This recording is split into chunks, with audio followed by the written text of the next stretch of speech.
Hi, and welcome to the July Good News Report. Here is where you come to find out what's happening at the Dayton VA. I'm Public Affairs Officer Rhonda Moore. To stay in the know, make sure you follow us on Facebook, Dayton VA Medical Center, and on X at Dayton VA. Plus, subscribe to our YouTube channel, Dayton VA Medical Center. And now, here's the good news.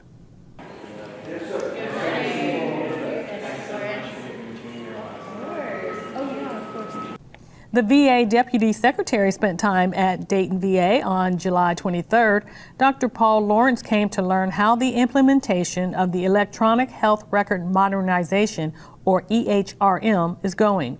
The EHRM system will allow the VA and the Department of Defense to seamlessly manage and access a veteran's full medical history in one location, improving customer service and convenience for VA and DoD patients. Dr. Lawrence met with the leadership team and the Change leadership team. He also toured the pharmacy to learn how the new system will work compared to the current one. Hopefully what they're going to see, and what I've heard from other veterans who've experienced this, is better access, easier to do things like order prescriptions, make appointments, see their records. But the most important thing was what I said a second ago, is your doctor should have more time to focus on you and not be looking at screens trying to figure out are your tests there and the like. We want them to leave knowing that VA healthcare is designed to make your life better, right? To be healthier, to lead a longer life because you were a veteran, because you served, and this is one way we're going to do that. The day before this trip, Dr. Lawrence spearheaded a town hall meeting with veterans at the American Legion in Kettering. What I'm really concerned with is the claims and how slow they move. Why is it? I can't understand why it takes so long. Veterans asked questions about benefits, claims, and helping the homeless, among other topics. Our leadership, enrollment, and patient advocate team attended the event to also answer veterans' questions. The American Legion National Commander and other national and state leaders in the organization visited the Dayton VA earlier in the month.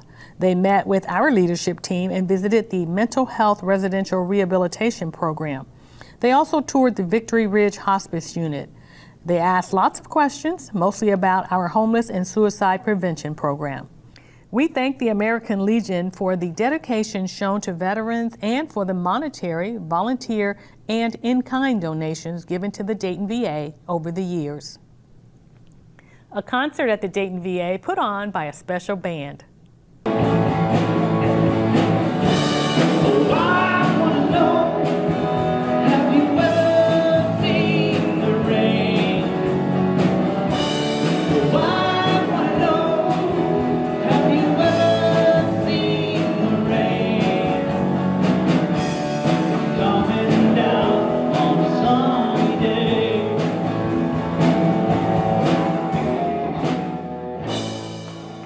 The Resilient Band played a free show for veterans and the public.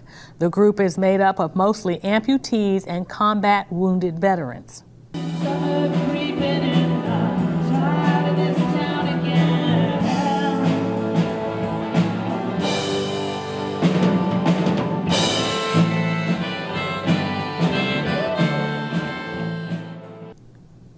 During the show in the auditorium, each veteran talked about how they were injured. I ended up at Walter Reed, the medical center there in Bethesda. Some employees, veterans living on campus, and the public attended the concert.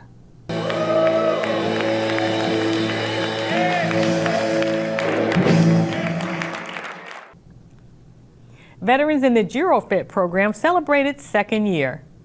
60 veterans enjoyed a nice meal together and talked about how much they've benefited from the program.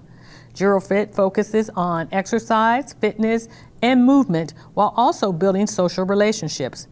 The event celebrated everyone's fitness progress and goals met. Gerofit at the Dayton VA has more than 100 veterans enrolled and offers in-person and virtual training options. Happy birthday to you, and many more. Happy 103rd birthday to veteran Warren Treese. Mr. Treese served in World War II and the Korean and Vietnam Wars. He served in the Army and Air Force for 32 and a half years. A birthday party was held for him this month at the assisted living place where Mr. Treese lives. Dayton VA staff attended and gave him several gifts. I got gifts from the University of Dayton and the VA. And some friends around here, they gave me some presents. It's just a surprise to me. I wasn't expecting it. So I just said, well, roll with the punch. That's the only thing I can say. Mr. Treese gets his health care at the Dayton VA. The farmers market is going strong on the Dayton VA campus. Everyone is invited to come to the farmers market. There's fresh produce, vendors, and food trucks. The farmers market is every Thursday through October 30th from 11 a.m. until 3 p.m. It's on Massachusetts and Iowa where the basketball court is. Again, it's open to the public, and we hope veterans and everyone else come on out. Coming up, a motorcycle ride for veterans is coming up in September, on September 6th, in fact. Anyone can participate in the ride. Money raised will go toward the Dayton National Cemetery Honor Squad. The members volunteer and provide military honors at every veteran's funeral at the cemetery. Registration and check-in on the day of the ride begins at 9 a.m. The ride starts in Xenia, makes a rest stop at the Dayton VA before ending in Beaver Creek. And that's the July 2025 edition of the Good News Report. Thanks for watching and seeing the great things that happen every day at the Dayton VA. Veterans, thank you for your service. Have a great day, everyone.